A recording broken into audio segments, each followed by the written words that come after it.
Buenos días. Vamos a continuar las sesiones de trabajo de esta 15ª jornada de Historia en Llerena.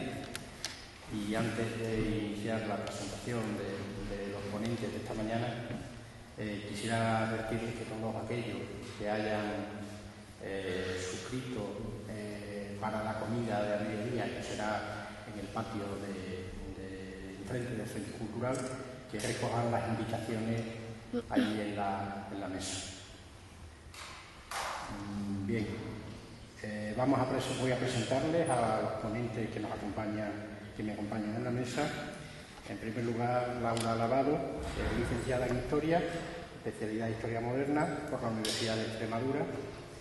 Ha ejercido como archivera en el Archivo Histórico de Protocolos Notariales de Madrid, los archivos del Museo del Prado y también el Archivo Histórico Nacional.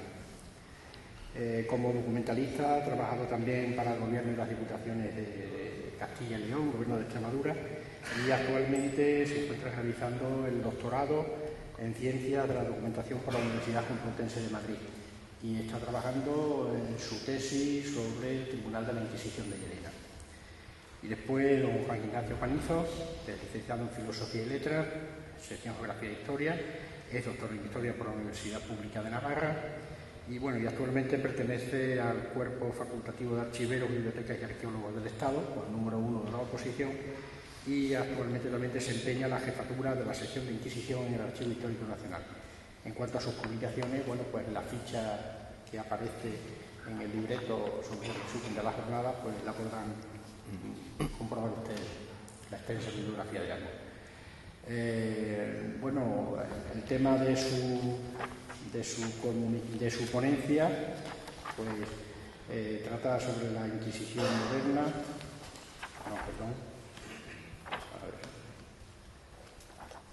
La actividad procesal y represión del Tribunal de la Inquisición de Llerena a través de la documentación.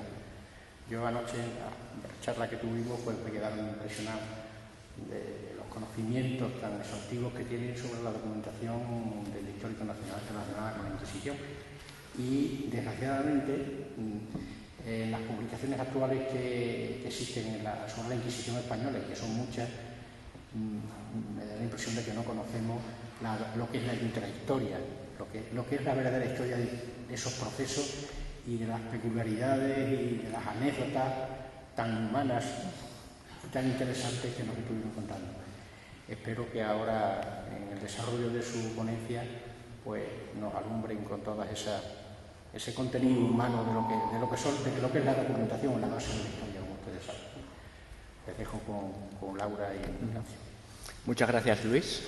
En primer lugar, Laura y yo queremos agradecer a la Sociedad Extremeña de Historia la amabilidad que ha tenido en girar una invitación a los archiveros encargados y con la responsabilidad de custodiar estos fondos para presentar una conferencia que no es la clásica. No estamos hablando aquí de historia del Tribunal de Llerena, sino que estamos viendo o que queremos seguir el eco de los que dejó, las huellas, que son los documentos que se conservan en el Archivo Histórico Nacional.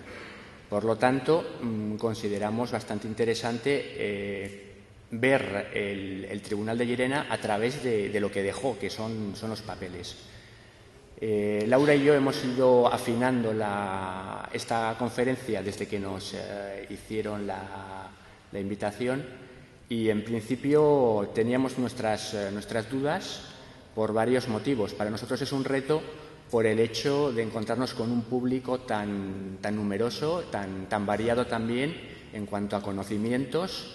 Encontramos aquí desde profesores que han dado toda su vida para el estudio de la Inquisición hasta gente aficionada con ideas un poquillo abstractas sobre la Inquisición. Por lo tanto, para nosotros encontrar un término medio pues quizás ha sido un poquito difícil. Finalmente, después de hablarlo mucho, hemos decidido centrarnos realmente en lo que sabemos hacer, en nuestro trabajo y en la filosofía de los archiveros, que es ante todo ser útiles. Nosotros no reclamamos absolutamente nada, nosotros somos fieles servidores del Estado entendido como útiles para todo tipo de ciudadanos, de instituciones, y a todo el mundo atendemos. Por lo tanto, nuestro interés es hacer un camino por la documentación inquisitorial, de modo que cualquiera de ustedes pues, se despierte la curiosidad y pueda consultar la documentación incluso desde casa.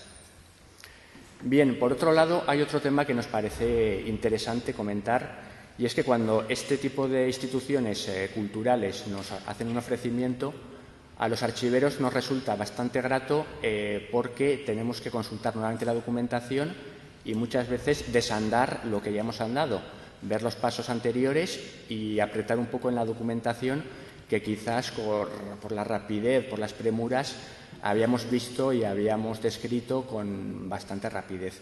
En el caso de Llerena, Laura y yo podemos decir que nos ha sido un trabajo gratísimo, muy edificante, y realmente podemos decir que quizás no tiene el volumen documental de los grandes tribunales, como puede ser Valencia o Toledo, pero creemos que tiene una capacidad expositiva y didáctica infinitamente superior a otros tribunales, como por ejemplo el de mi tierra, el de Navarra, ¿no? En principio, estamos hablando de documentación básica, histórica, que no solamente es interesante para la historia local, ni siquiera para la historia de la comarca, ni siquiera para la historia de Extremadura. Es documentación importantísima para la historia de España. La documentación del Tribunal de Llerena es fundamental y realmente la historia de España no se entendería sin los procesos de fe, por ejemplo, de Guadalupe. Tampoco se entendería la historia de España sin la lucha antijudaizante en Llerena o en Fregenal. Es documentación, además, muy bella, realmente con unos efectos pedagógicos impresionantes. Estéticamente, que es lo que buscamos nosotros, es muy bonita y, por lo tanto, da muchísimo juego, un juego que realmente el reto está en pasar adelante y musealizar toda esta documentación de una manera correcta y adecuada. Es un caso realmente, yo diría que casi único en España, en el cual puedes explicar la historia de la Inquisición, desmitificarlo y utilizar documentación del propio tribunal, dando aspectos realmente muy novedosos, ¿no? Hemos seleccionado así un poquito en nuestras búsquedas algún documento un poco peculiar. Este es algún caso, por ejemplo, en el cual el fiscal del Tribunal de Llerena explicaba el por qué ellos, así porque querían, utilizaron el vinagre en el tormento de agua. En fin, no sé si se puede leer un poquillo, pero bueno, grosso modo viene a decir el señor fiscal, dice, y porque echar un poco de vinagre en el tormento a los reos sobre el agua es cosa usada y guardada en muchas partes de estos reinos de su majestad. No dice cuáles, ¿no? En los delitos graves, como lo tengo más largo, alegado y probado. Y porque no puede causar a los reos ningún daño en función de la filosofía natural y las autoridades. Y luego acaba diciendo, pues, ¿y qué más daño puede echar el agua fría, que es cosa que comúnmente se da en los tormentos? Y porque ha parecido por la experiencia convenirme que se les eche un poco de vinagre para que los dichos herejes se descubran y castiguen y vuelvan al gremio de la Iglesia. Estos son típicos documentos raros de encontrar, pero que en nuestro caso en Llerena nos ha parecido realmente sabrosísimos. Realmente el Tribunal de Llerena es un organismo, es una institución, pero no deja de ser también un equipo humano. Y como equipo humano, pues tiene también sus flaquezas, ¿no? He aquí una flaqueza, en ese caso, pues nos ha parecido las cartas de un inquisidor de Llerena enamorado. Unas cartas del siglo XVII que están dirigidas a una monja. Y aquí está una de ellas. Leo algún trocito y yo creo que ya es suficiente. Labradorcito es el amor y labrador, y que hacen serlo, corazón mío, si hay a ti esto tan sazonado y de tanta fertilidad. Y sigue ahí con su perorata y firma, yo tu mayor firmeza y tú la mía. Evidentemente, esto que lo haga un inquisidor es un documento muy peculiar. Y quien dice inquisidor enamorado, podemos hablar en el otro extremo, el inquisidor misógino.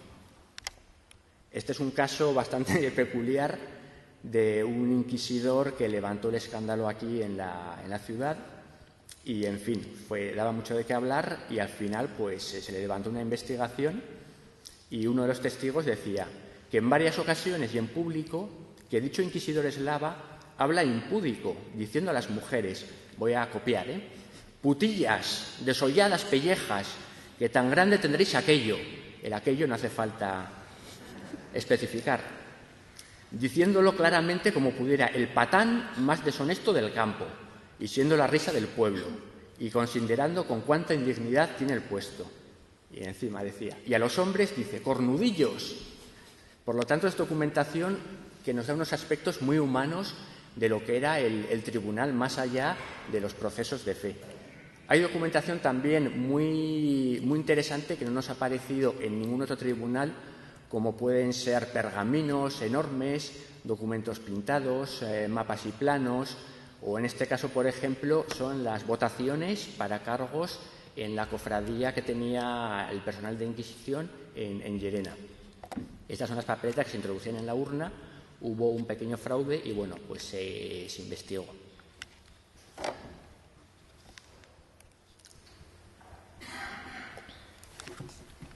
Bien, entrando en harina, la conferencia, como la hemos organizado Laura y yo, es una primera parte teórica, esperamos que sea rápida y fugaz. En principio, por un motivo, nosotros no queremos hacer archiveros de buenas a primeras, eso no lo pretendemos, pero sí que nos parece interesante que todas las personas que quieren consultar la documentación, bien sea desde casa, bien en el archivo, tengan unas ideas de cómo trabajamos, porque el fruto, el rendimiento, va a ser infinitamente superior que no el típico ensayo y error. Yo me presento y a ver qué aparece. La práctica me dice que eso no lleva a ningún lado o que los resultados son más pobres, ¿no? Y la segunda parte más interesante, yo creo, que es condensar nuestro trabajo práctico, que se vea. En principio vamos a bucear por la documentación inquisitorial de Llerena, vamos a ver cómo condensamos nuestro trabajo en las fichas descriptivas y vamos a divertirnos viendo imágenes documentales. Bien, la archivística como tal es una ciencia, una teoría, un conocimiento, una técnica, no sabemos muy bien, realmente bastante reciente. Se teorizó en el siglo XIX. Otra cosa es que los archivos como tal existen desde la humanidad, desde los orígenes de la humanidad. Ha habido archivos en Sumer, en Mesopotamia, en Egipto, en Grecia, en Roma, continuamente ha habido archivos. Humanidad y archivos es lo mismo. Tanto es así que en la profesión, en los archiveros, corre el chascarrillo que dice que los archiveros somos la segunda profesión más antigua de la humanidad. Algo de verdad hay en todo ello, ¿no? Pero bueno, en principio, cuando se teorizó, se condensó nuestro trabajo en el principio de procedencia. ¿Qué quiere decir esto? Que nosotros, los archiveros, no nos preguntamos tanto por el contenido del documento, no nos interesa en principio lo que dice el documento, sino quién hace el documento. Es, por lo tanto, la institución productora el criterio básico nuestro por el cual organizamos la documentación. Para explicar un poquito, que quizás esto es un poquito abstracto, si yo le pregunto a Luis que me diga qué está viendo ahora, pues seguramente que él me dice, pues yo estoy viendo una sala abarrotada con 75 personas. Perfecto. Si yo esta misma pregunta se la lanzo a Laura, que es archivera, pues me dirá, yo veo 75 personas y añadirá, y veo 75 archivos. Porque es así. Cada uno de nosotros somos un productor de archivo. En nuestra casa tenemos nuestro archivo, tenemos nuestros correos electrónicos, tenemos nuestra documentación bancaria, por desgracia tenemos nuestra hipoteca y otro tipo de documentación. Pues bien, ese es el criterio nuestro, buscar las instituciones. Por lo tanto, cuando hablamos de Inquisición, ¿realmente qué es la Inquisición? Inquisición se habla como así globalmente. La Inquisición yo digo que es como una especie de paquete de regalo, es el envoltorio, es el sobre, es una etiqueta y en el interior pues encontramos tres elementos. En la cabeza está el Inquisidor General y cerquita de él, pero en un nivel, digamos, secundario, está el Consejo de Inquisición. El Inquisidor General es el presidente del Consejo de Inquisición y muchas veces es una relación amor-odio. Y por debajo están los tribunales de distrito, como puede ser el caso de Llerena. Bien, en principio hay que decir que la circulación y la información y los documentos siguen este triángulo continuamente. Laura nos hablará de los procesos de fe que van desde Llerena al Consejo de Inquisición y del Consejo de Inquisición al Tribunal. También nos hablará Laura de las relaciones de causas. Un ejemplar va desde Llerena al Inquisidor General y otro ejemplar va al Consejo de Inquisición. Inquisidor General y Consejo se juntan, lo miran y responde el Consejo de Inquisición con las observaciones al Tribunal de Llerena.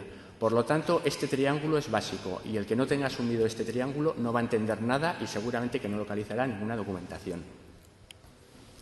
La Inquisición como tal, la Suprema, esta es un grabadito del 17, es esto, es una sala reunida con los inquisidores y perorando en este caso el Inquisidor General. Esto es el auto de fe, pero los autos de fe es el negociado de Laura, que ella nos hablará de ellos. Bien, otra idea importante que también se pierde en el contexto es que la Inquisición, estamos hablando de justicia. Es cierto que puede sonar un poco raro hablar de justicia e Inquisición, más bien lo vemos como una cosa antagónica, antitética. En realidad no es así, es un tribunal de justicia para un delito peculiar que es de la fe. Y como tal institución tiene su sistema judicial y su sistema orgánico y perfectamente jerarquizado. A día de hoy, para que nos hagamos una idea, hoy tenemos en esta columna de la izquierda, empezamos a pie, a ras, tenemos los juzgados de primera instancia. Se puede apelar a los tribunales superiores de justicia de las comunidades autónomas, se puede apelar al Tribunal Supremo y se puede apelar al Tribunal Constitucional. Ese es el sistema actual. En el antiguo régimen, a pie de calle, teníamos los alcaldes, alcaldes de barrio, alcaldes de poblaciones, alcaldes de mercado. Se podían apelar a los corregidores y si era un noble de capa y espada, pues nombraba a un experto en derecho, que son los alcaldes mayores, y si no estaba conforme el sentenciado, pues podía apelar a las chancillerías de Granada o de Valladolid e incluso a los consejos. Sistema, por lo tanto, judicial también nuevamente jerarquizado. Y en la Inquisición, pues algo parecido, solamente que una estructura más rápida.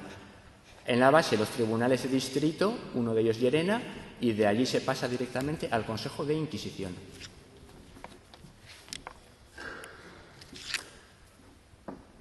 Bien, grosso modo, ese es el primero. El segundo principio lo condensamos en el principio de respeto al orden original. ¿Qué queremos decir? Pues es un poco ir más allá del primero. Nosotros, si respetamos las instituciones, las respetamos con todo lo que tiene de sí. Es decir, una institución, en el fondo, es una plantilla humana y un organigrama jerárquico. Que este organigrama se llame oficinas, se llamen secretarías, se llamen secretarías de Estado, direcciones generales, como sea, es un organigrama y una plantilla. Por lo tanto, esto es básico. ¿Qué significa? Que nosotros, como archiveros, vamos a respetar los tres organigramas que hemos dicho, el Inquisidor General, el Consejo y los tribunales, y cómo se organizan internamente. Y se organizan en secretarías. El Inquisidor General tiene su propio secretario que le mueve los papeles y, entre otras cosas, tanto los documentos que crea como que recibe los archiva en su archivo, el archivo del Inquisidor General. El Consejo de Inquisición se organiza en dos secretarías territoriales, Castilla y Aragón. Castilla, evidentemente, nos interesará a nosotros por Llerena y al frente está un secretario que nuevamente es el que gestiona la documentación de los tribunales de Castilla y lleva el archivo suyo. Y la Secretaría de Aragón lo mismo. Y finalmente, a ras, pues tenemos los tribunales de distrito con Llerena, en el cual pues está el archivo secreto del tribunal a cargo de los inquisidores, del fiscal y de los notarios. Por lo tanto, cuando hablamos del archivo de la Inquisición, realmente no es archivo, sino que estamos hablando de archivos. Tanto es así que si hay 17 tribunales de distrito, hay que añadir otros 3 más, 20. Bien, la administración, cualquier administración, desde la época Edad Media hasta la actualidad, pues el personal se organiza en 3 grupos.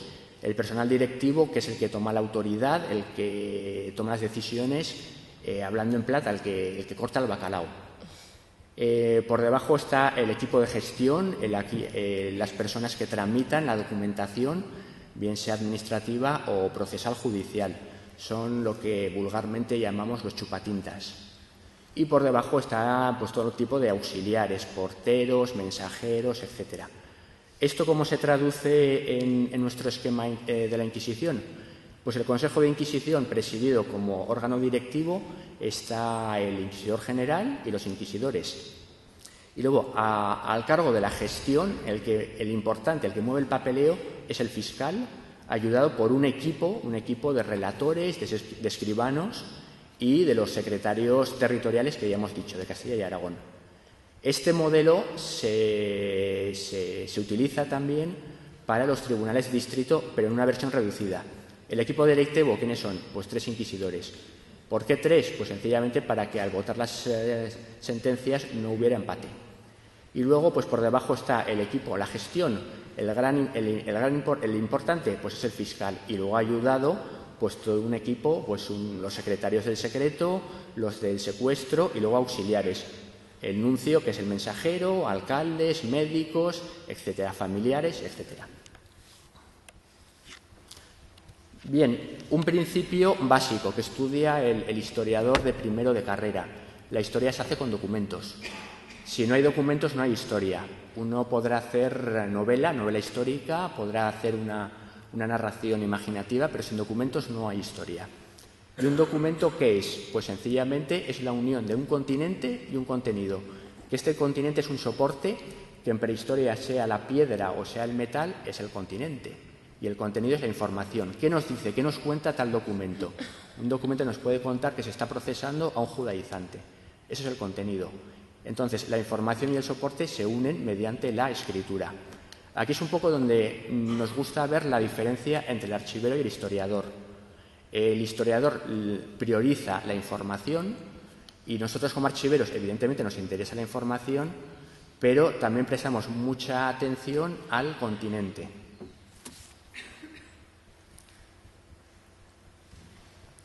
Como soportes, pues evidentemente al archivero le interesa pues el tipo de escritura, el idioma, el tipo de papel, los signos de tramitación y validación. No sé si esto es muy claro, pero hay veces que yo soy consciente como archivero cuando tengo mis entrevistas con la gente que quiere intercambiar información conmigo, que no se ve muy claro. Vamos a ver, si yo tengo este vaso con agua y se lo paso a Luis, evidentemente, o a cualquiera de ustedes, me van a comentar, pues este agua es del tiempo, está caliente, está fría, es cristalina, tiene cloro, no tiene cloro o lo que sea. Bien, realmente si este vaso yo se lo paso a Laura, dirá lo mismo, pero va a decir, pues es un vaso de cristal, está tallado, tiene tantos centímetros de diámetro. ¿Por qué? Pues porque realmente al archivero le interesa el contenido, efectivamente, el agua, pero también le interesa el continente, el vaso, cosa que al historiador le interesa solamente el agua, o a cualquiera de ustedes. Lo bueno de la sección de Inquisición es que tenemos una documentación seguida cronológicamente desde el principio, desde que se creó la Inquisición, 1480, hasta 1820, supresión. Por lo tanto, nos encontramos con una riqueza documental enorme. Estamos hablando de manuscritos en escritura gótica, estamos hablando de documentos en árabe, de documentos en hebreo, estamos hablando de documentación impresa, manuscrita, una bula, un caso, por ejemplo, de una bula impresa en vitela. Estamos hablando de documentación que mezcla al mismo tiempo un expediente que mezcla documentos manuscritos con un libro interceptado, con un documento iconográfico. O las validaciones, encontramos desde las típicas medievales, que son los sellos pendientes de la plica. Este es el caso de una bula, encontramos sellos de placa, o luego ya la manera más típica de firmar que ha llegado hasta la actualidad mediante las rúbricas, las firmas, la rúbrica del Inquisidor General con el refrendo del secretario de la Cámara del que ya hemos hablado algo. Bien, al archivero en realidad ¿qué le interesa? Le interesa 3 aspectos. En primer lugar, el autor del documento. ¿Quién hace el documento que tenemos? Y el autor, como hemos dicho, es una suma, no es único. El autor es la suma de un autor material, del chupatintas que hemos dicho, si queremos el cagatintas en este caso, y del autor intelectual. El autor intelectual es el que corta el bacalao, realmente el inquisidor o el inquisidor general. En segundo lugar, nos interesa lo que tenemos encima de la mesa, es el documento.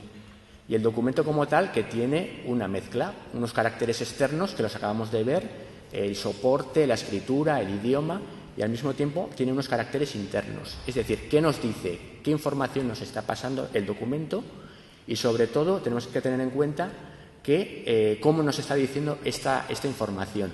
Porque no se dice de una manera aleatoria ni de una manera salvaje. Se hace de una manera tipificada, según la normativa jurídica.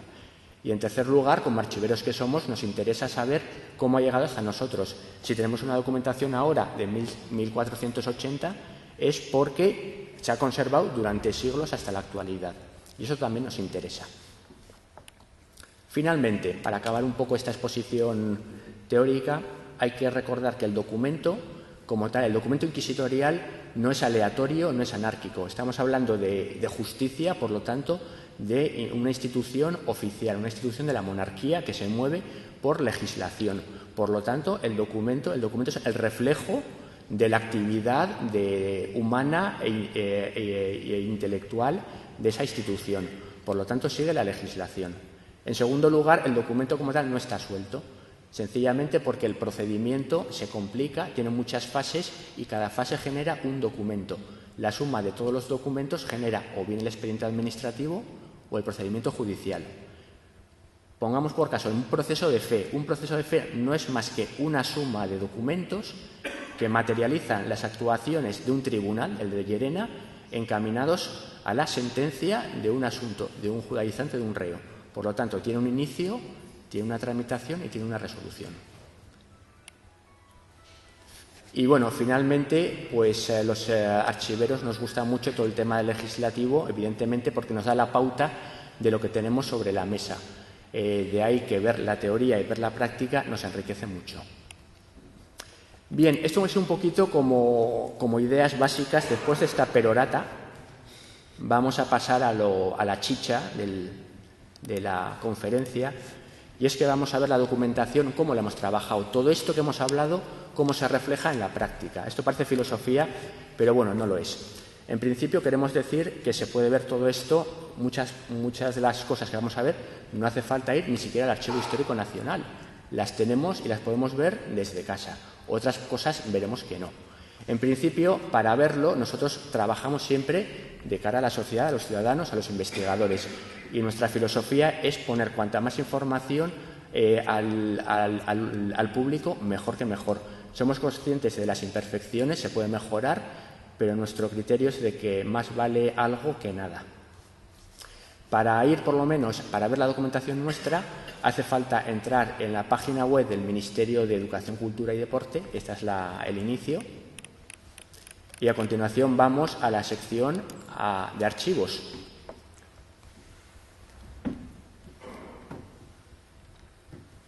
Y a continuación entramos en Portal de Archivos Españoles, en Pares, que digamos que es el sistema informático, la plataforma informática nuestra. Y aquí está. Aquí se pueden hacer búsquedas sencillas, búsquedas avanzadas, pero bueno, el trabajo nuestro, ¿dónde se condensa? En el inventario dinámico. Vamos a coger el Archivo Histórico Nacional y entonces ya tenemos el cuadro de clasificación nuestro. Lo bueno del Archivo Histórico Nacional y también lo malo es que tenemos miles de archivos. Es el archivo más rico que hay en España, es la cabecera. Por lo tanto, es muy rico, pero también nos complica la presentación de cara al público, porque hay que descender mucho hasta llegar a lo que nos interesa. Pero un poco poniendo la cabeza y con lo que acabamos de hablar, yo creo que veremos cómo se entiende todo. En principio, el cuadro de clasificación del Archivo Histórico Nacional, aquí tenemos las instituciones del antiguo régimen, Inquisición es una de ellas, por lo tanto, entramos en ella. Evidentemente hemos hablado que es un tribunal de justicia de la monarquía, por lo tanto, entramos. Y aquí vemos alfabetizados todos los fondos que tenemos, más de 50, dedicados al antiguo régimen. Como hemos dicho que estamos hablando de Inquisición, pues vamos a ir a la I de Inquisición. Y sin embargo, pasamos de la E a la J. Sencillamente, ¿por qué? Pues porque habíamos dicho que Inquisición como tal no es una institución propiamente, sino que en el interior hay varios archivos y tenemos en cuenta los archivos. Por lo tanto, tenemos que tener en cuenta que tenemos que buscar el archivo de la Secretaría de Cámara del Inquisidor General, los archivos de los tribunales y el archivos del Consejo. Por lo tanto, tenemos que ir a descender a ese triángulo que habíamos dicho. Vamos, por lo tanto, a los tribunales. En este caso, vamos bajando, ST, Tribunal de Córdoba, y llegamos al Tribunal de Llerena. Vamos a abrirlo y vemos aquí sencillamente dos cositas: libro de entradas en arcas de rentas y otro libro de caudales. Creo que tengo alguna imagen, creo recordar. Laura, por favor, help. Creo que está aquí. En libros, aquí. Este es uno de ellos y esto es el segundo. Bien. Importante es que aquí no hay procesos de fe, efectivamente, no hay procesos de fe. Y ayer yo creo que en el programa, en el documental, se vio además bastante bien, muy bien. Sencillamente, ¿por qué no hay? Pues porque se destruyó. Por lo tanto, estamos hablando de procesos de fe de la Inquisición sin procesos de fe.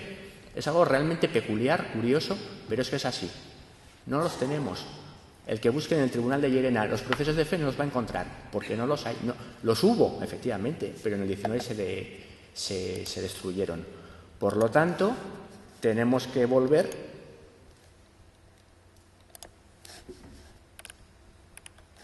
He salido.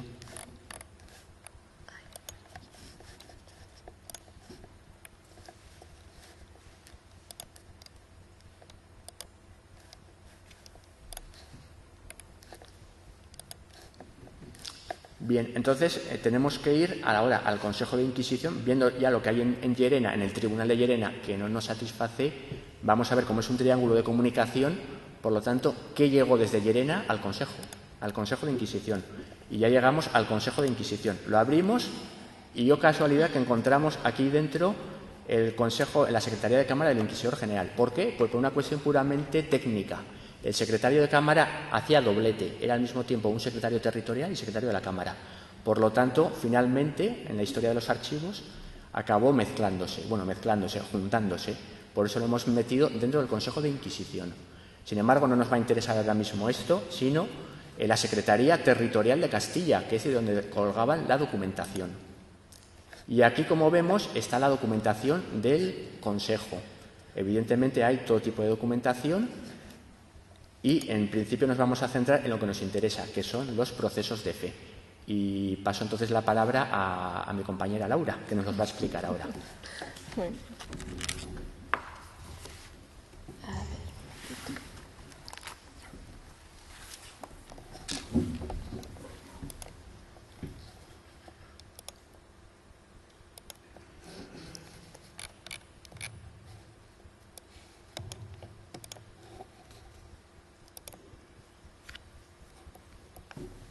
Bien, se oye, ¿no? Los procesos de fe, como bien ha dicho Ignacio, es la documentación quizás la más emblemática que tiene la sección de Inquisición del Archivo Histórico Nacional. Es la documentación realmente la más importante y realmente es la que más piden todos los investigadores y todos los historiadores de la Inquisición, realmente cuando vienen al archivo. Lo que ellos no saben es que realmente los procesos de fe, como bien ha dicho Ignacio, no existen, no se han conservado prácticamente. Sabemos que cada tribunal, una vez que incoaban cada uno de los procesos de fe de todos los sentenciados y ya daban la sentencia, ellos lo guardaban en sus propios archivos secretos. Llerena, lógicamente, va a tener su propio archivo secreto dentro del tribunal. ¿Qué va a pasar? Que a partir del siglo XIX, con todas las 3 desamortizaciones que hubo, con la guerra napoleónica, se van a expoliar todos los bienes de la Iglesia y muchos de ellos van a desaparecer. Van a quemarse muchos de los tribunales y uno de los que realmente desapareció la documentación va a ser el Tribunal de Llerena.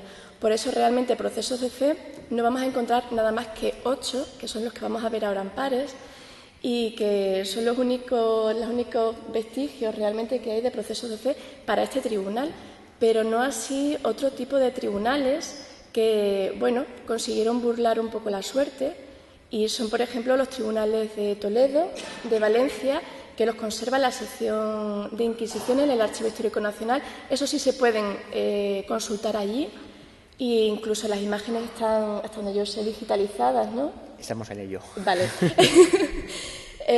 También se conserva todo lo que son los procesos de fe de un tribunal muy importante como es Cuenca, que está en el Archivo Diocesano de Cuenca, y luego también todo el Tribunal Canario, que está en el Museo Canario, ¿no? Eso es. Muy bien. Bueno, si queremos conocer realmente cuáles fueron esos procesos de fe, los primeros del Tribunal extremeño, nos tenemos que retrotraer y nos tenemos que ir al Tribunal de Guadalupe. Ya se dijo en el documental ayer, brevemente, que el Tribunal extremeño va a tener en un principio, cuando es creado, sedes itinerantes. Estas sedes itinerantes van a ser en un principio el Monasterio de Guadalupe, vamos a encontrar un tribunal también en el Señorío de Béjar, en Belalcázar.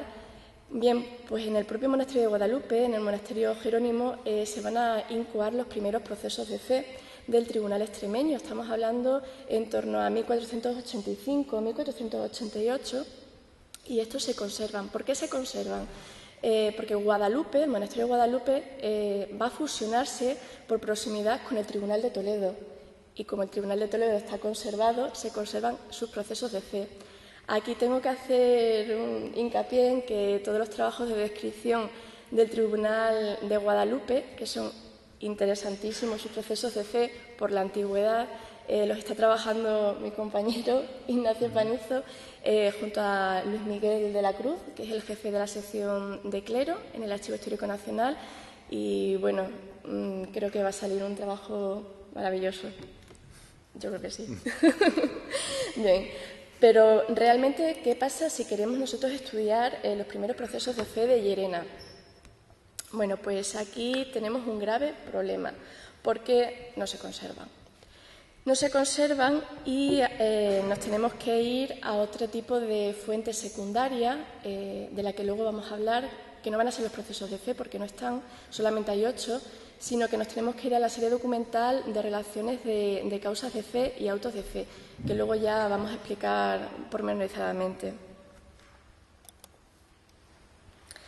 Bien, realmente los procesos de fe, ¿qué eran? Pues en el lenguaje actual, propiamente dicho, son autos judiciales. Lo único que esos autos judiciales van a tener o van a consistir en delitos de fe. Como buen auto judicial se va a componer en piezas, en partes. Cada proceso puede llegar a ocupar 200, 300 hojas cada proceso, es una barbaridad. Y tenemos pues desde la información del reo, moniciones, tenemos también cláusulas, la acusación de testigos, muy importante en los procesos de fe, las calificaciones que se realizan y, por último, la sentencia. ¿Por qué están conservados en el Archivo Histórico Nacional, ¿no?, estos procesos de fe? Realmente responden a una de 4 hipótesis. En un principio, el Consejo de la Suprema, el Consejo de la Inquisición, los va a reclamar para su revisión, sobre todo cuando está estudiando algún tipo de documentación especial, ¿no? Esto, por ejemplo, lo sabe mi querido Gustav, para todo lo que es el Tribunal de Logroño, con el proceso de la brujería de Zugarramurdi, y gracias a que el Consejo lo reclamó del Tribunal de Logroño, se ha conservado. Otra de las hipótesis es, bueno, pues porque el Consejo también, el tribunal en este caso de Llerena o otros tribunales enviaban procesos peculiares. ¿Peculiares en qué sentido, no? Pues peculiares a lo mejor en el delito que tenían que contener, o bien, por ejemplo, por el tipo de personas que son condenados, por ejemplo, miembros del estamento eclesiástico o personas de la nobleza, ¿no? Realmente era algo bastante peculiar. Otra hipótesis son los procesos que habían sido recurridos en una segunda instancia. Por ejemplo, un sentenciado no está de acuerdo pues, con la sentencia que se le ha dado y lo que hace es recurrir a un órgano superior jerárquico, que en este caso es el Consejo de la Suprema Inquisición. Y una cuarta hipótesis son procesos que han sido votados en discordia. Como bien ha dicho Ignacio, el tribunal, por ejemplo, de Llerena, otros tribunales, a la cabeza siempre van a estar 3 inquisidores. Si hay discordias entre los 3, no se ponen de acuerdo en la sentencia, lógicamente van a pedir una última revisión por parte del Consejo, ¿no? Entonces van a enviar ese proceso de fe a Madrid, al Consejo de la Suprema Inquisición. Hablamos de delitos de fe, pero realmente ¿sabemos qué son estos delitos de fe? Los archiveros como nosotros estamos continuamente viendo, releyendo todo este tipo de delitos que son cuanto menos curiosos en algún caso. Pero cuando lo hablamos con investigadores, lo hablamos con historiadores que vienen a consultar a la sala de investigación, al Archivo Histórico Nacional, muchas veces tienen dudas realmente con algunos delitos, ¿no? No entienden muy bien. Bien, creo que hay un debate, si no recuerdo mal. No me voy a parar en cada uno de los delitos, porque son muchos, como pueden comprobar, pero luego en el debate, si alguno tiene duda con alguno de ellos, de verdad que estaremos gustosos de explicarlos. Pero bueno, yo los he dividido en tres tipos de delitos, ¿no? Es una triple vértice. Sobre todo los primeros son delitos simplemente por la tentación de ser diferentes. Son las primeras herejías a raíz de las cuales se crea la Inquisición, el Tribunal de la Inquisición en España, ¿no? Judaizantes y moriscos, es decir, seguidores de la ley de Moisés y seguidores de la ley de Mahoma. En un segundo momento tenemos todos aquellos delitos por la tentación de sentir. Son puramente delitos de actos sexuales. Bestialismo, bigamia, poligamia, sodomía, solicitación, como bien vimos en el documental sobre los alumbrados. Y luego un tercer tipo de delitos, que yo los he llamado tentación de pensar diferente, ¿no? Tanto pensar, leer, escribir o hablar diferente. Aquí, en este saco, realmente puede dar cabida a los alumbrados, protestantes, proposiciones heréticas, blasfemos, brujos, hechiceros, supersticiosos, sortilegios, etcétera. Bien, bueno, del Tribunal de Llerena, como bien indicado al principio, solamente se han conservado 8 procesos de fe, y los 8 procesos de fe no hace falta acudir a Madrid, al Archivo Histórico Nacional, sino que están digitalizados y lo podemos ver y comprobar desde casa, ¿no? Con esa comodidad. Esto es un pantallazo un poquito de cómo buscarlo realmente, aunque ya Ignacio, como bien ha estado comentando, cómo ha ido descendiendo de niveles desde las instituciones de antiguo régimen, instituciones de la monarquía, Secretaría de Castilla, porque el Tribunal de Llerena pertenecía, junto a otros tribunales, a la Secretaría de Castilla, y luego ya en el resto de niveles las series documentales que generó el tribunal.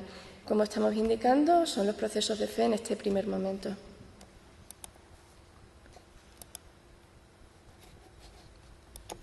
Ahí se ha quedado.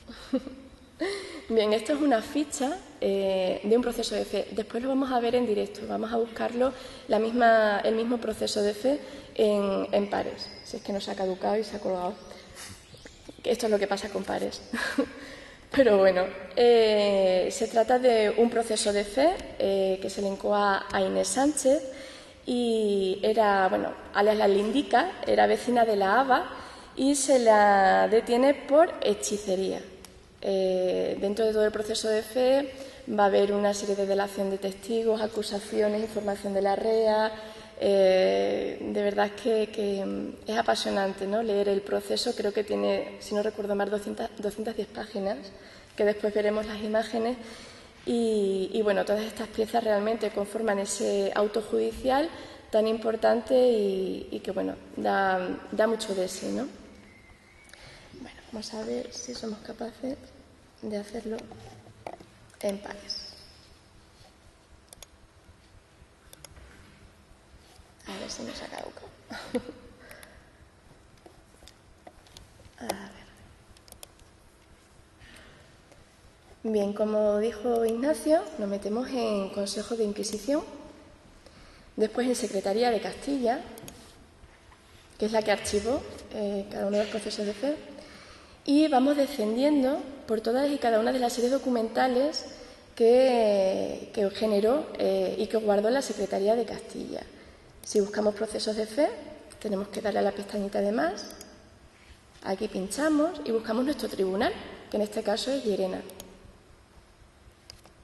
Bien, aquí tenemos el proceso de Inés Sánchez. Esta es una ficha descriptiva bastante somera, con datos básicos para localizar por lo menos el nombre del reo y sobre todo el delito, ¿no?, del que es acusado. En ver imágenes vamos a encontrar el icono siempre de la camarita de fotos que nos va a permitir ver las imágenes digitalizadas. Y este es el proceso de fe. Aquí, como se puede observar, son 210 páginas. Podemos ir descendiendo por cada una de ellas. Si ya sabemos en qué página está, por ejemplo, nos interesa mucho la delación de testigos, vamos a ella. O, por ejemplo, simplemente la información de la REA, pues ya podemos ir descendiendo en cada una, ¿no? Y esta es la portada. Aquí lo que pasa es que tenemos la marca de agua de nuestro querido ministerio. Bien, para ir navegando atrás, adelante, y vamos pinchando en cada una de las imágenes. Por ejemplo,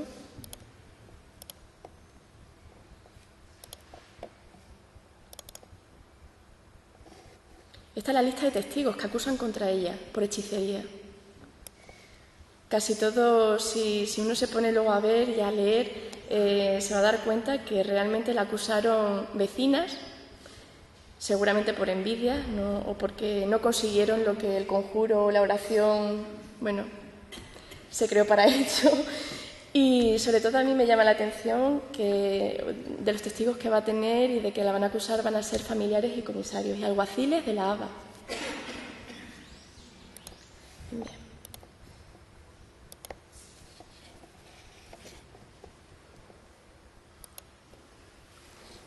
Esta es la ficha que acabamos de ver, la imagen que ya habíamos puesto y partes de las piezas dentro de este proceso de fe.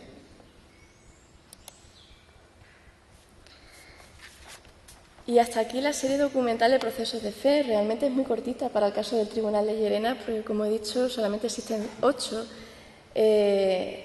Para mí, también por investigadora, por encontrarme también haciendo la tesis ahora mismo sobre el Tribunal de la Inquisición de Llerena, realmente la más apasionante es la de relaciones de causas y autos de fe, ¿no?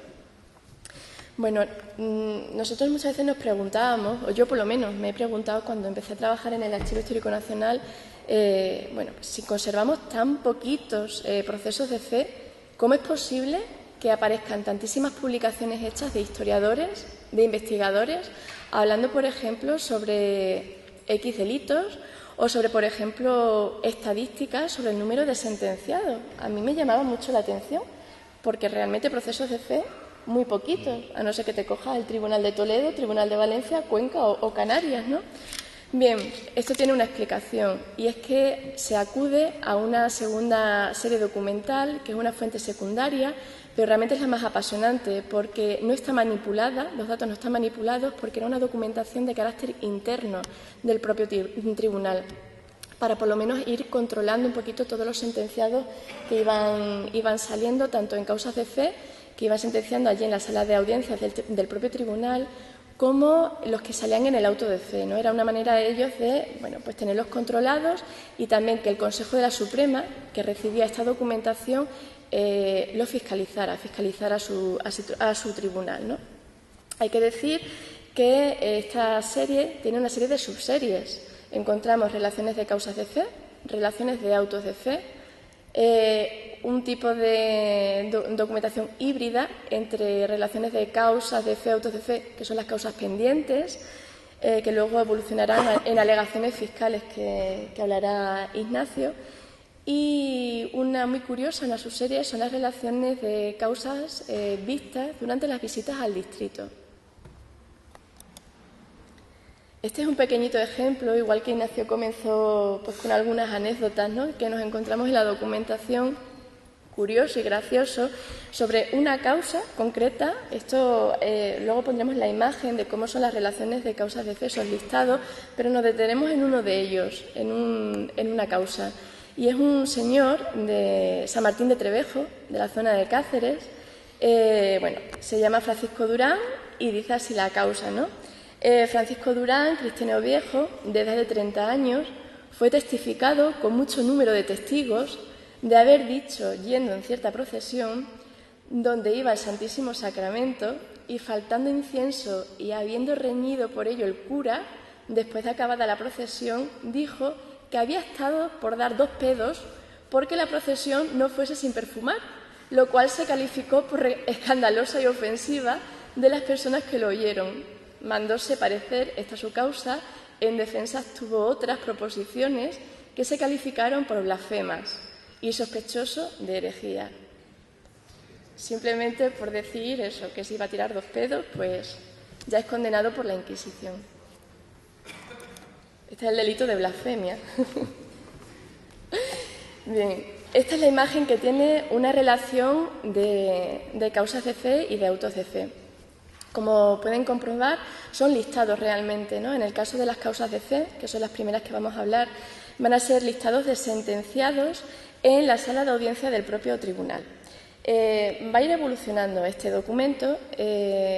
Muchas veces el propio tribunal, según el secretario, los va a condensar por delitos y los va a agrupar, judaizantes, blasfemos, etcétera, y va a ir poniendo debajo del delito cada uno de ellos. Otras veces no, otras veces directamente en el margen, como pueden ver, creo que se ve bien, viene la procedencia.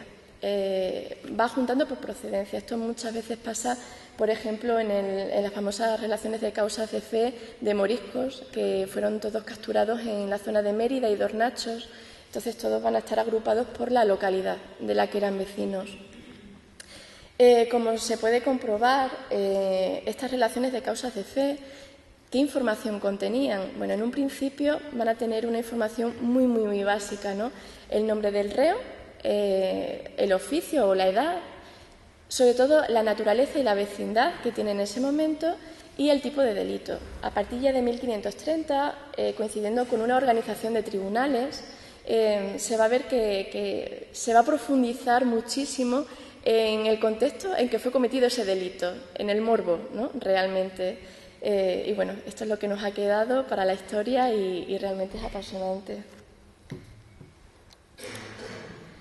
Estas relaciones de causas de fe hay que decir que bueno, eran redactadas por el secretario del tribunal, en este caso el Tribunal de Llerena. Supongamos que estamos en el Tribunal de Llerena, somos el secretario y nos encontramos con todos los procesos de fe. Los procesos de fe, uno por cada reo que tiene el tribunal o que sentencia el tribunal. Entonces ponía toda la pila de procesos de fe realmente y él lo que hacía era un listado, un resumen de todos ellos. Ese resumen lo que va a hacer es mandarlo al Consejo de la Suprema y al Inquisidor General, es decir, manda 2 copias, un duplicado, y cada una de las copias con su carta de remisión. Como se puede comprobar, a la parte de izquierda tienen la carta al Consejo y después vendría la relación de causas y en la parte derecha la carta al Inquisidor General, dando pues buena cuenta de cuáles han sido esas causas de fe y por cuánto tiempo. Hay que decir que en un principio este envío era anual. Luego ya vamos a ir viendo que bueno, va a ir un poco menguando, flaqueando en el tiempo. Se van a ir juntando ya con causas pendientes en las cárceles secretas de Llerena. Pero bueno, también es curioso, ¿no? Bien, este envío, como he dicho, era obligatorio y lo que permitía al Consejo de la Suprema era fiscalizar al Tribunal de Llerena. Pero el Tribunal de Llerena también sale beneficiado, porque aprovechaba para meter un acta de la Junta de Hacienda o en la misma carta para reivindicar, por ejemplo, en las relaciones de autos de fe, su propio salario, por el tiempo que ellos han empleado en ir organizando el auto de fe y la celebración del mismo, ¿no? Van a pedir su dinero, su recompensa. Una vez que llegaba, pues estas cartas, las relaciones a Madrid, tanto al Consejo de la Suprema como al Inquisidor General, lo que se hacía era archivarlas. ¿Cómo se archivaba? Bien, pues el secretario de cada secretaría, en este caso Secretaría de Castilla, pues las iba guardando. Se iban haciendo por tribunales, de manera que cada tribunal tenía su propia serie documentales y no se mezclaban. Es maravilloso ver cómo, bueno, ese archivo en el siglo XVI, siglo XVII, siglo XVIII, la verdad es que se llevaba a buen puerto y bueno, el trabajo era fantástico, ¿no? Es lo que nos ha quedado realmente. Bien, para buscarlo en pares no lo voy a hacer en directo por un motivo, porque los procesos de fe sí están digitalizados. Fue un trabajo de descripción que se hizo antes de que yo llegara, pero las relaciones de causas y autos de fe en las que estuvimos describiéndolas, Ignacio y yo, todavía el Ministerio de Cultura no ha dado permiso, ¿no? para subir las imágenes de momento, ¿no? Entonces, bueno, todavía no se pueden consultar desde casa, con lo cual es inútil hacerlo ahora desde pares porque no se va a poder ver. Pero el pantallazo es la manera más óptima para seguir y para descender en la propia serie documental. Esta es una ficha de la primera relación de causas de fe del Tribunal de Llerena. Como he dicho anteriormente, cuando se hace la organización de tribunales, es aproximadamente hacia 1530, pues la primera relación de causas de fe que se conserva de esta localidad es de 1539, muy cercana en el tiempo realmente, ¿no? Sabemos, yo supongo y presupongo que tuvo que existir otras anteriores y, bueno, o no se han conservado o ahora mismo están dispersas en alguna otra serie documental que todavía no se ha descrito, ¿no? Que aparecerá, yo creo y confío. Bien, esta de 1539 es muy completita, es de las primeras, como he dicho, y entonces tiene, bueno, pues aprovecha el mismo espacio para poner la carta. En este caso es al Consejo, e inmediatamente aprovechan el papel para empezar la relación de causas de fe, de sentenciados, ¿no?, por el tribunal. Muy curioso porque vienen todos los testigos. Esto lo vamos a ver que en el resto de relaciones de causas de fe, a partir ya del siglo XVI, finales del XVI y XVII, ya no van a aparecer tantos testigos, salvo algún caso muy puntual, y bueno, merece la pena destacar esta primera relación. Así continúa, se puede ver cómo van cada uno de los procesados y dando detalles del delito cometido. Bien, este es otro tipo de relación de causas de fe que fue específicamente confeccionada para los moriscos que fueron capturados en la zona de Mérida y la zona de Hornachos. Muy importante porque va a coincidir, como pueden observar, en 1590 con el levantamiento de las Alpujarras.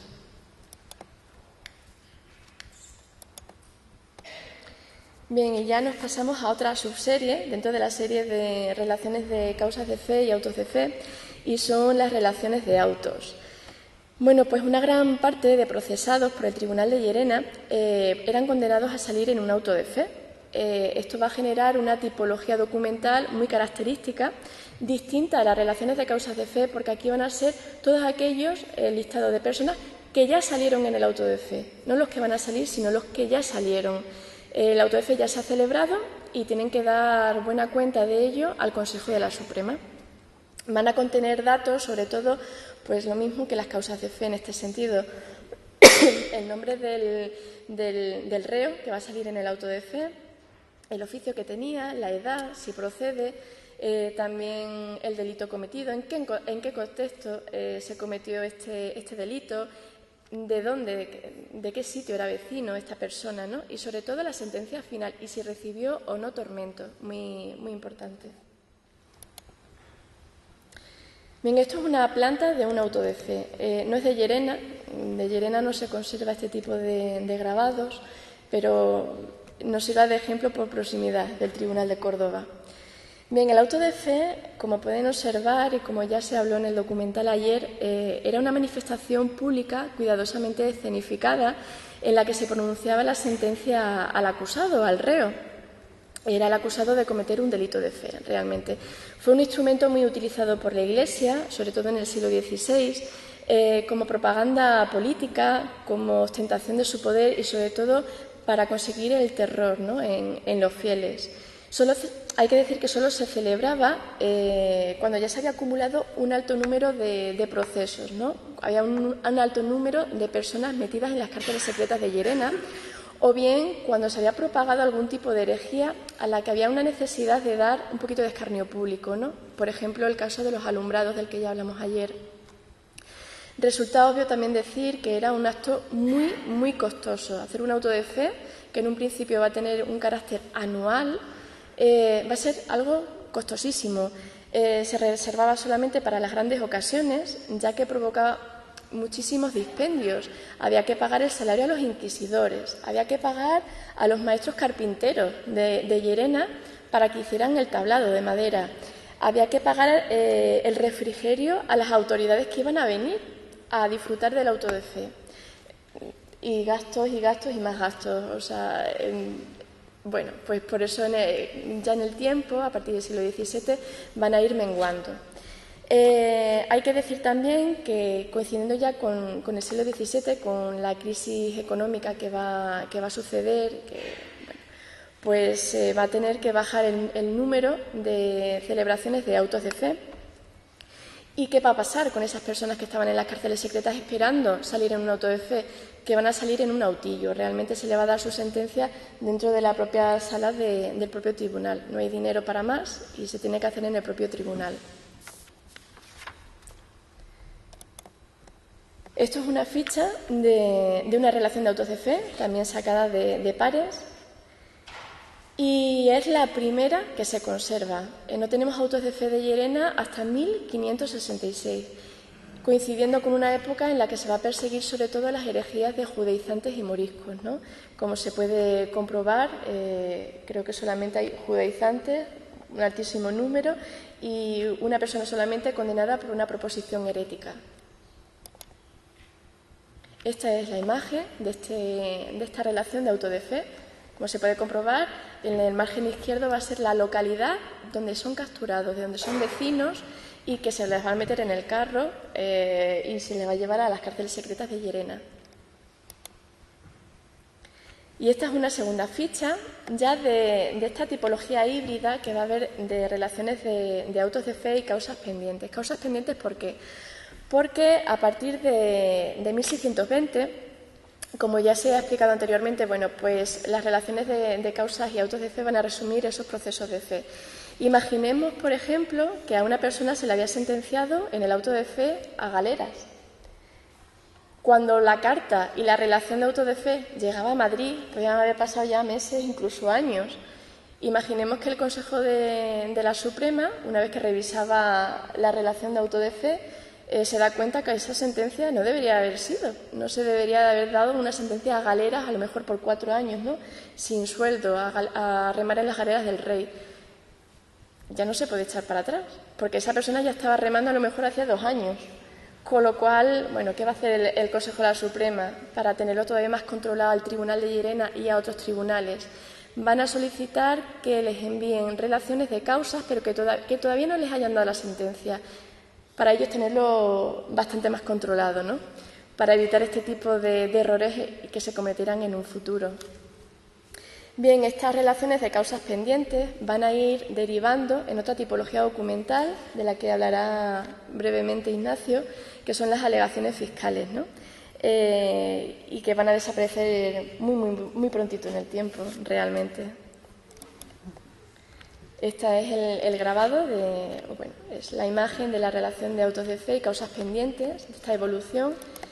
Y no he puesto cualquiera, he puesto realmente el auto de fe de los alumbrados, coincidiendo un poquito con esa proyección del documental. Aquí se va a ver esos encausados, esos reos que fueron desfilando en el auto de fe de Llerena de 1579. Y esta es la imagen justo donde aparecen todos y cada uno de los alumbrados. Primero los confesores y después ya las beatas. Es solamente una imagen. Y la última relación de causas pendientes que se tiene de Llerena, 1715. Ya van a ser relaciones muy cortitas en el tiempo. Como he dicho, ya no se van a hacer prácticamente autos de fe, no hay dinero, pero es que tampoco hay sentenciados, no hay tantas personas para poder desfilar en un auto de fe, ¿no? Entonces, estas son solamente 2 páginas de una relación que se va a enviar al Consejo de la Suprema. Y la última subserie, dentro de la serie de relaciones de causas y de autos de fe, son las relaciones de causas vistas en las visitas al distrito. Bien, hay que decir que anualmente el Consejo de la Suprema va a ordenar a un inquisidor que ellos elijan, junto a un secretario del secreto, a actuar y a recorrer el distrito, en este caso de Llerena. Lo que se hace es que unos días antes el Consejo, lógicamente, va a mandar una serie de cartas a las autoridades civiles de las localidades donde se van a sentar ese inquisidor y ese secretario, más que nada para darles posada y alimentación, para tenerlos un poquito, pues bien servidos y bien contentos. Y lo que van a aprovechar ese inquisidor y ese secretario van a utilizar al párroco del lugar como una especie de intermediario para que en la misa mayor, al domingo siguiente, convoque a todos los fieles, a todos los feligreses, vayan a misa y a través de un edicto de fe ellos empiecen a dar acusaciones, ¿no? Sobre todo a delatar a personas que, bajo su punto de vista, eran sospechosos de herejía. Esto podía implicar que padres denunciaran a sus propios hijos, hijos a sus propios padres, personas a sus vecinos, en fin, ¿no? Un poco para irse escapando de las manos de la Inquisición realmente. Y nada más, esto es una relación de causas de visita de 1580 a 1581. Esta es la imagen. Y doy de nuevo paso ya a Ignacio, que va a hablar ya de las últimas series documentales que se conservan del Tribunal de Llerena.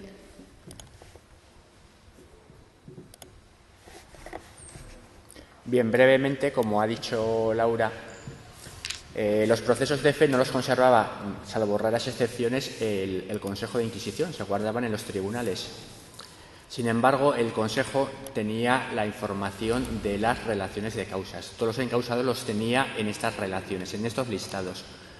Evidentemente, cuando fallan los listados, las relaciones, el Consejo se encuentra sin documentación, sin información sobre los encausados. Se encuentra desprotegido y sin saber, en cuanto viene un proceso de fe o un sospechoso, no tiene antecedentes. Esto fue, por lo tanto, un enorme problema para la Inquisición del Consejo, que se vio desguarnecido. Lo que hizo sencillamente fue dar vueltas a la cabeza, y los procesos de fe normalmente siempre se van del Tribunal de Llerena al Consejo en varias ocasiones. En los momentos cumbre de la tramitación siempre se envían al Consejo para ser visados. Bien, se decidió, por lo tanto, que antes de aplicar la sentencia se enviaran los procesos de fe al Consejo, se estudiaran y la sentencia se ejecutara. Evidentemente, cuando pasó esto, los procesos de fe se envían de Llerena al Consejo, llegan, por lo tanto, al secretario, y el secretario, con el fiscal, lo que hace es un resumen, un papelito, un resumen de ese proceso, porque luego lo va a plantear oralmente ante los consejeros, ante los inquisidores. Bien, pues luego se vio que ese papelito suelto, un borrador, un papelito de trabajo bien conservado, era el antecedente que quedaba, que necesitaba el Consejo para tener fichado al procesado. Eso es lo que se llama alegaciones fiscales. Vamos a ir rápidamente. Las alegaciones fiscales, por lo tanto, no deja de ser un borrador.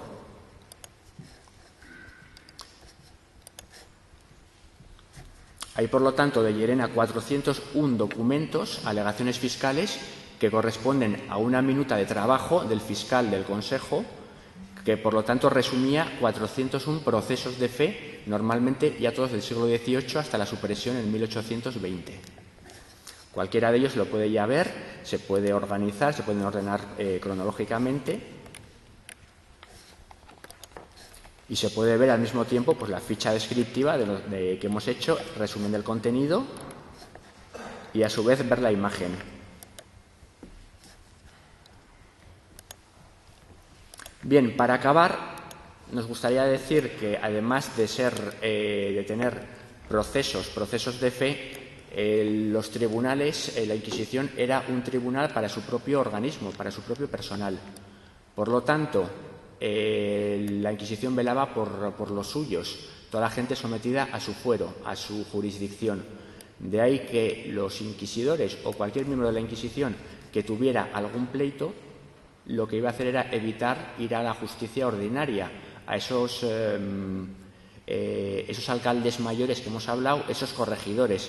¿Por qué? Pues muy sencillo. Si se ha dado de bofetones con alguien en la calle, prefiero que me juzgue un inquisidor que es mi amigo que no un corregidor, el cual yo espero una sentencia mucho más fuerte. De ahí, por lo tanto, que al mismo tiempo la Inquisición llevaba a los tribunales, en el caso de Llerena, pues juzgaba pleitos civiles, procesos criminales y pleitos fiscales. Los que conservamos en el Consejo son sencillamente los que han llegado en apelación. Sencillamente, pues en el proceso criminal le condenan a un familiar, a un inquisidor, por gamberro, por haber escrito cartas a una monja, y sencillamente él no está de acuerdo porque le retiren, evidentemente apela al Consejo, y el Consejo se ve en segunda instancia. Por lo tanto, son pleitos civiles, muchas veces son temas muy enredados, de temas de haciendas, de impagos, de herencias, en el caso de los civiles. De Llerena ya vemos que hay, por ejemplo, 58 procesos civiles que llegaron en segunda instancia al Consejo.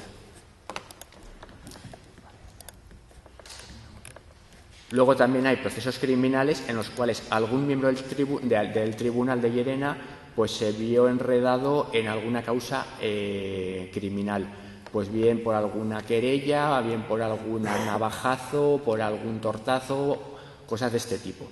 En este caso, si no estaba de acuerdo con la sentencia, podía apelar en segunda instancia al Consejo.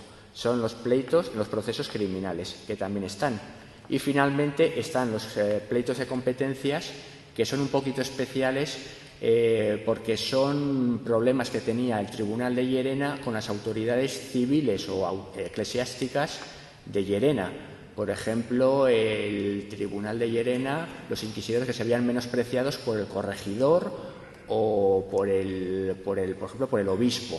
Pues evidentemente genera un lío entre autoridades y finalmente llega al Consejo para que se vea allí.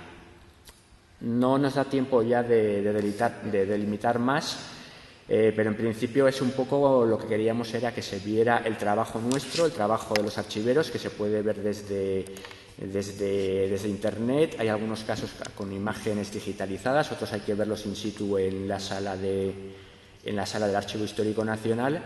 Y con esto ya un poco vamos a acabar nuestra presentación, y nuestro deseo es haber sido sobre todo útiles, que todos ustedes vean las distintas posibilidades que tiene la documentación inquisitorial de Llerena, y estamos, por supuesto, siempre abiertos a sus comentarios y también a su presencia y a poder orientarles.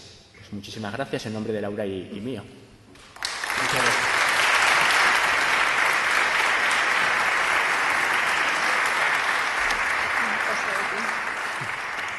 Bueno, para continuar con el programa, realmente un debate que esperamos sea muy corto porque ya el tiempo nos apremia.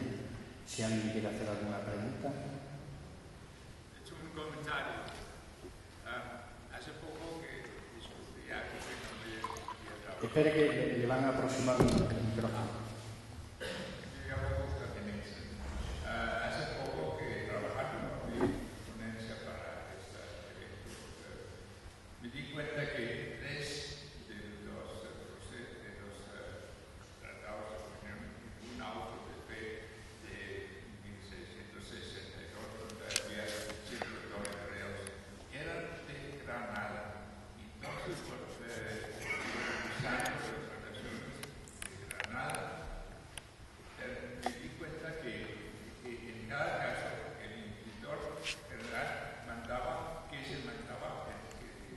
mandase el reo con el proceso a Llerena. Y la ley quedó.